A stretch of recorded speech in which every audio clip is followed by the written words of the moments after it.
Coach and players, first and foremost, congrats on a great year. If you could please give us an opening statement about today's game. That's a good team in the other dugout, clearly. Well-constructed, variety of arms, physical offensively, dynamic, athletic. They made some exceptional plays. You could basically go around the diamond and make note of the exceptional plays they made. I don't think the score wasn't reflective of some of the quality of the at-bats with really nothing to show for it, and we may have swung the bat today as well in areas as we did in the tournament with little to show, and that's part of it, and that's why it's difficult to, in some cases, get here and win games on this stage when the other team can pitch and has enough athleticism to make so many of those above-average plays. We did not get out of the gate well, again, against them. We found ourselves in a little bit of a hole. Oxford settled things down. I think Joe pitched great.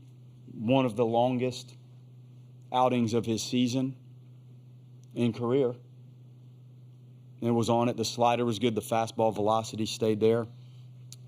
The 2 home runs clearly were a little jolt, but it wasn't enough. And that's unfortunate. This was the most dynamic team I've coached. The personality, the dynamic nature of the personalities on this team made it something that I think was fun for people to watch. The way they played the game, played at it. They played the game hard and with personality. And I think that made it enjoyable for myself watching these guys do their thing.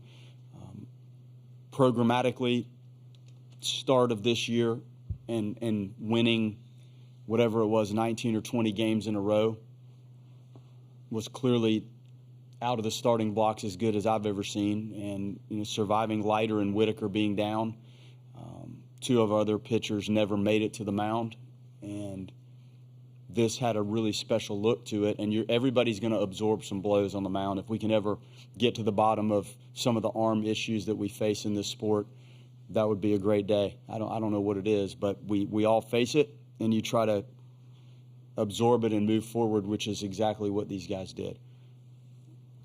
ACC Player of the Year, I haven't coached a better hitter. I haven't coached a better person in all walks of life. And some of these guys don't realize it, but as they help the program, they help themselves in quite a way in terms of their baseball futures. And you guys probably know that better than I do. It's not easy to get here. That walk in here is great. That walk out is very difficult. It's very difficult. And had a few of those balls landed differently or a couple feet one way or another in a different directions. I think this is a much tighter game. I'm not saying we deserve to win the game, but it was close to being far different than it felt today. And their senior lefty, they might have senior and a grad. Those guys pitch, they navigate, they pitch, and they did a good job in their defense. I know neither team played really clean, but I think the athleticism on display on both sides was exceptional. And I told you on the outset, the college game has never been played better than it is right now, and you saw that. You've seen it, and that's a fact. Thank you, Coach. We'll open questions for the players now. Any questions? First right here. James, just since you've been here for 3 years, just how have you seen the program grow since the time you got here and since the time Link has taken over the program? Yeah, I think, I think first off, oftentimes we see people give glory to God in the good times, but I'm going to give glory to God in the tough times too. He's blessed me with the opportunity to be at the best university in the country, and he's blessed me with the opportunity to play with a bunch of great guys and a great coach, one that I believe in and one that I believe will get it done.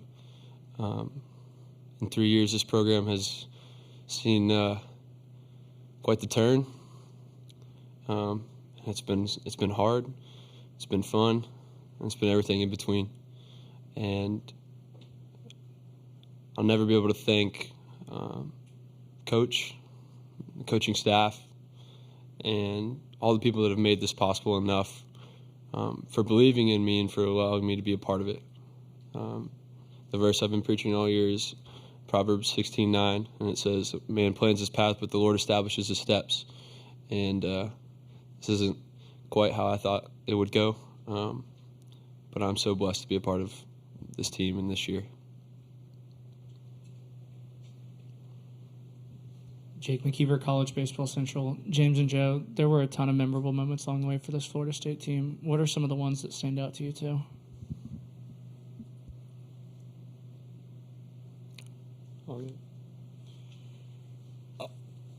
I mean, I would just say every single day that I got to spend with these guys, the entire, everything that goes into the program, the coaches, the staff, everyone really made every single day a special day.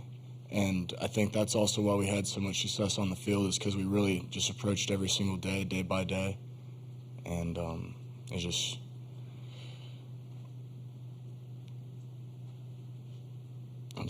every single day, I guess. Yeah, I think you spend enough time with a group of people, you either love them or you hate them. That's easy. I've never loved a group of guys as much as I've had this year, and to be able to just go through every day, like Joe said, like bus trips and the tornadoes and the sweeps, or whatever it may be. Watching this group grow and come together, it was like nothing I've ever seen, and so that's what I'll take away from this year for sure. The last two questions, players here and there. Joe, not a lot of guys sort of navigate through that Tennessee lineup with 4 or 5 innings and give up just one earned run. Kind of what did you see from the scouting report, and what were you able to execute that made you able to do that? Coach Posey is the best pitching coach I've ever had the pleasure to work with, and I have a lot of trust in him, and he trusts me, and he just radios in those pitches, and I just try to execute them as well as I can.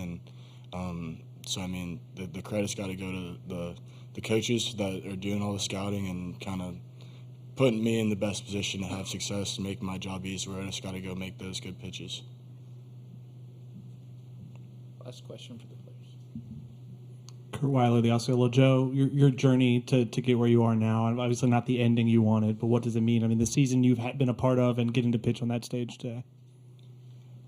I'm just so thankful for Florida State University and everybody involved that I'm such a different person from my first day on campus, just so much for the better. And I couldn't be more thankful for the coaches, the staff, my teammates. Getting to play in Omaha was something that was really cool, and getting to compete with these guys, and just every day the motivation is just fighting for another day to play with these guys.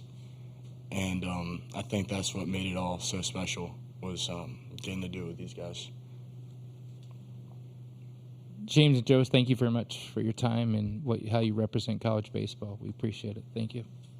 You guys can be excused.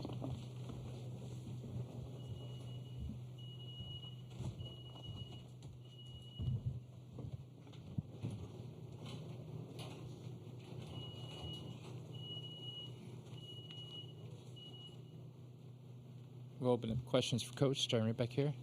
Coach, just wondering what you said to your team after the game in that meeting.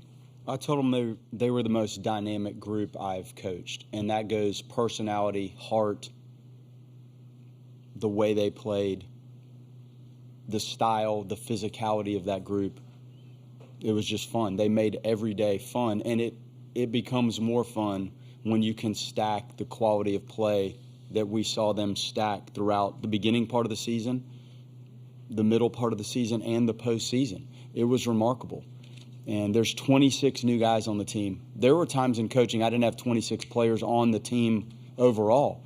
That was 26 new people involved in this, and their willingness to buy into what was going on is tricky. You feel like in this day and age, in some respects, with the ability to have that much movement, it's hard to get your system into that locker room and onto that field and actually feel like you can function in this sort of game. So for those individuals to jump in here and acclimate and come together, and you know how much these guys love each other. You can feel it, and you can watch them play. They play with passion for each other and the game. So that's what I told them. And I told them walking in here is amazing, and walking out is extremely difficult, and it's hard for me too.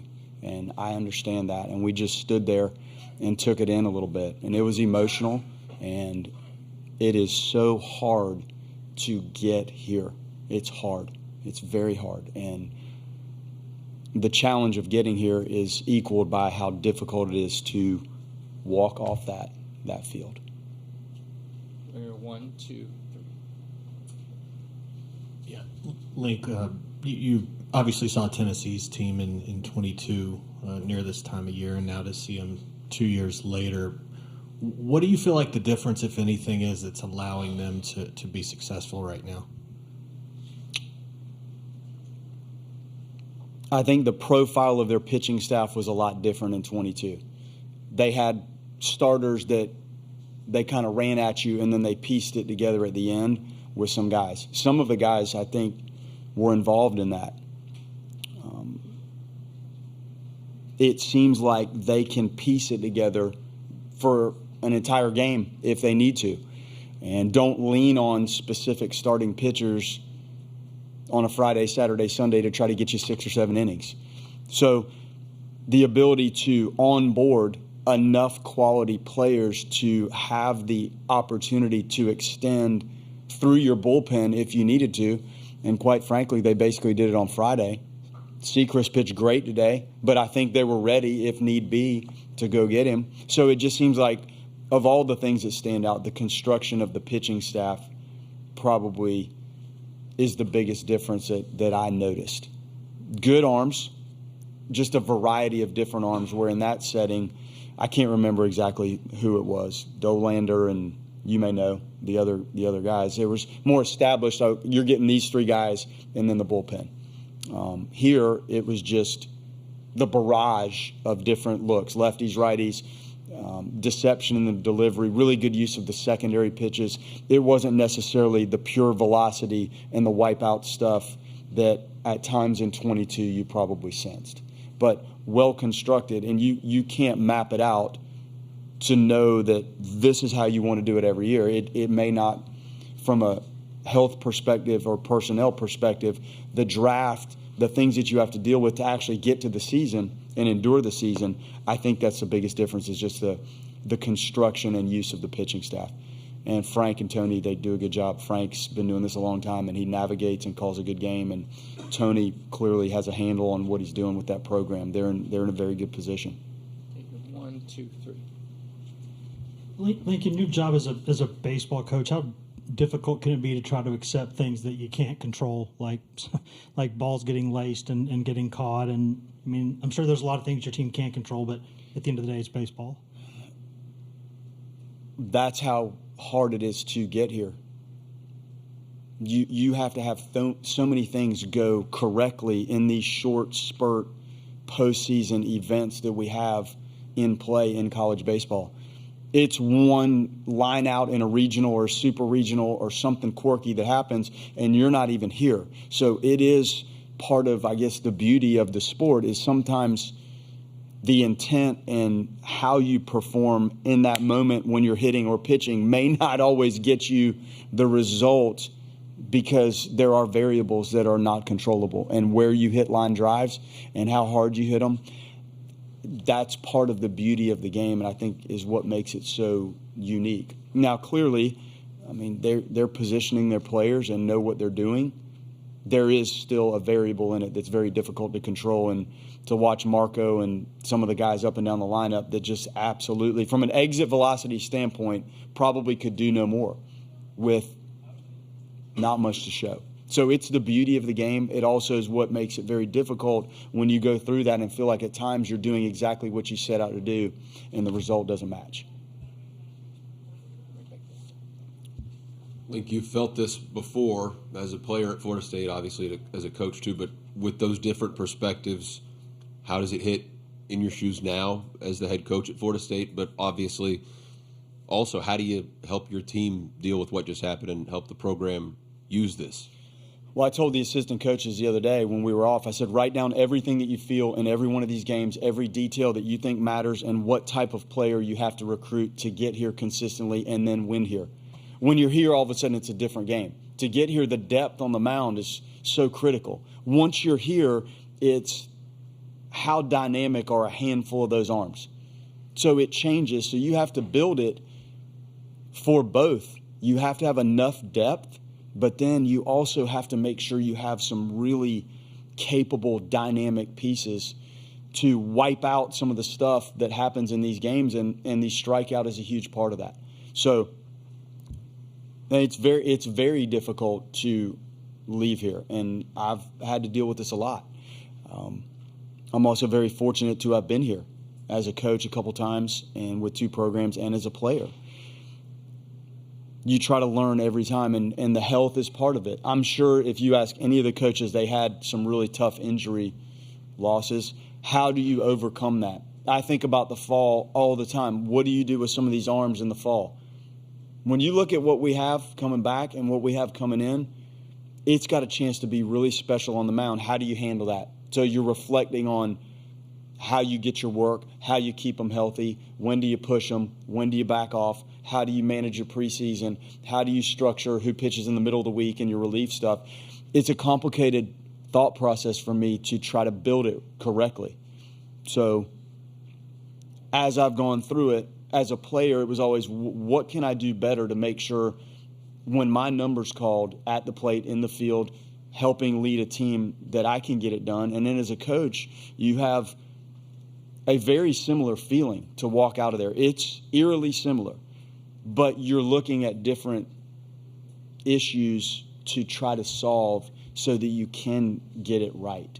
And the transfer stuff, we sat in our hotel rooms as a coaching staff and tried to navigate the guys in the portal, the 4,500 players in the portal, to try to get it right.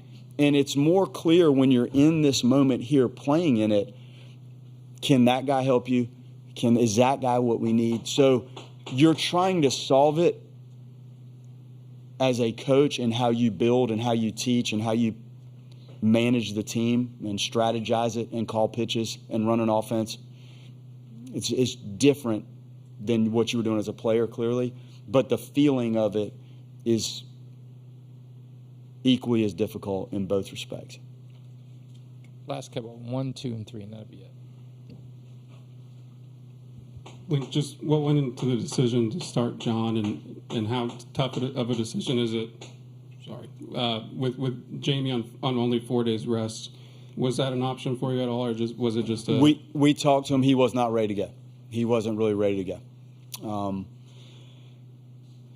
And John, when you've seen it, when the breaking ball is working, he's pitched in an extended role against some really, really good teams. And you expect that this is clearly new for him to be in this setting. You expect them still as competitors to go give you their A stuff.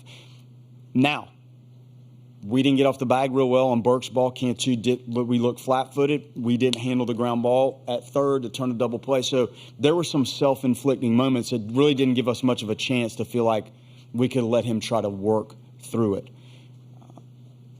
He's a really good young arm that's going to impact us for a long time. So the positive of what clearly didn't go well was he's felt it and tasted it and been on the stage, and I think that goes a long way.